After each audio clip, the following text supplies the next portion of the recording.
Dan dari pemilu ke pemilu, ya, cara kita menghitung hasil coblosan itu sangat lama, sangat panjang. Dan itu membuka peluang terjadinya kecurangan-kecurangan di mana-mana. Dan itu sudah kita ketahui semua kok hal seperti itu.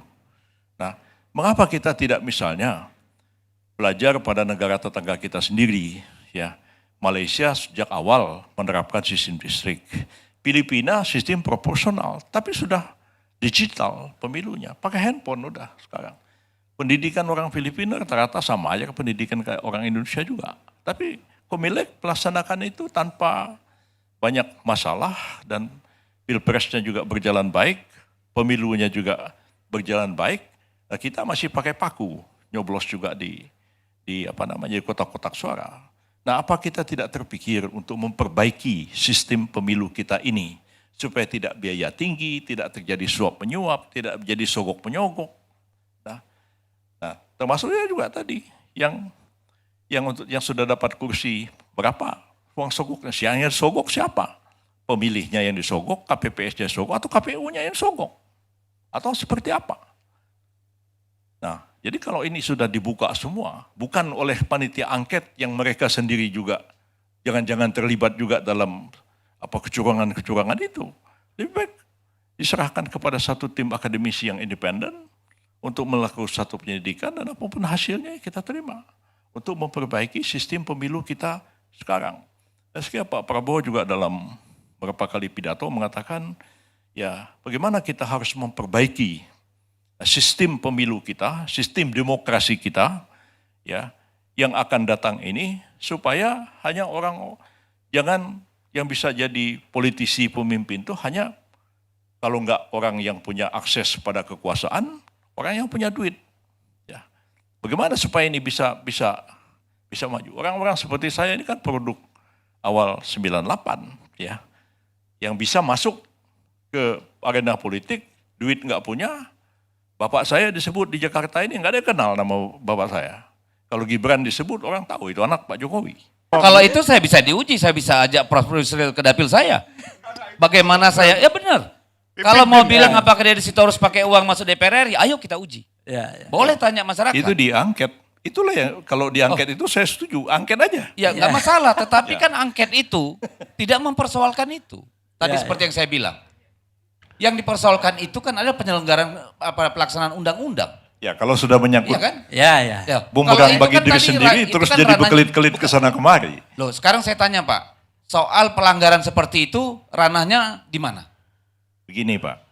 Lo enggak, itu aja ini simpel dulu. Belum selesai nih Bang Kan ini. Bukan, itu ranahnya di mana? 1 menit lagi saya kalau boleh. Ya, tapi Anda kan cuma mau membersihkan. Mau bilang Anda bersih kan gitu. Saya kira, bukan hanya itu. Intinya PKS paten. Dalam hal ini, kami dalam hal pengambilan keputusan hak angket, kami juga mendengarkan aspirasi rakyat.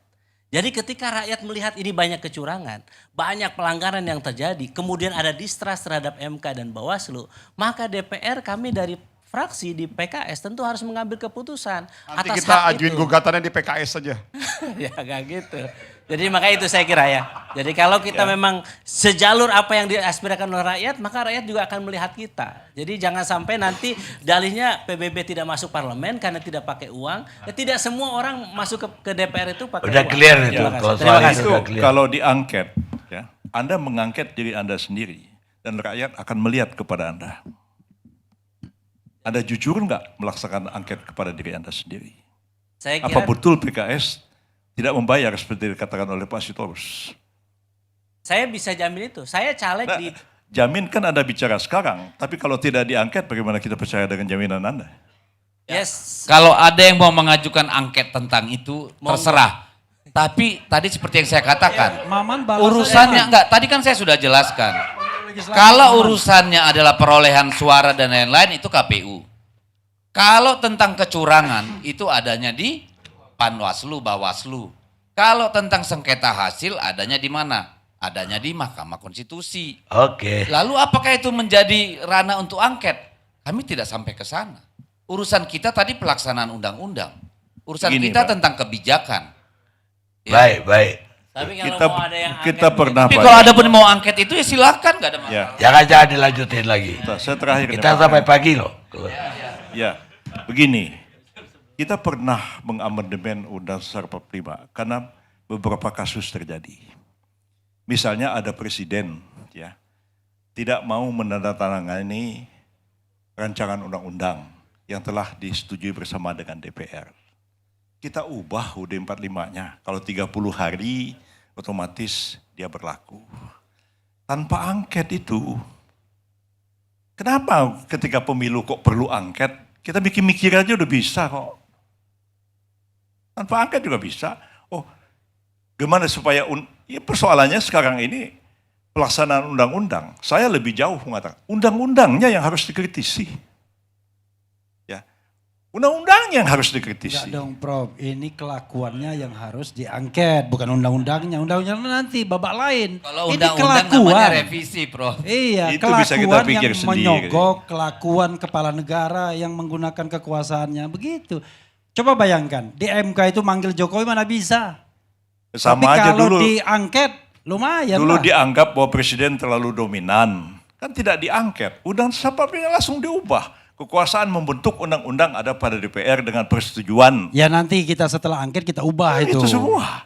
Tidak ada angket Jadi angket dulu baru ubah undang-undang Baik, dasarnya. jangan dilanjutkan debat begitu.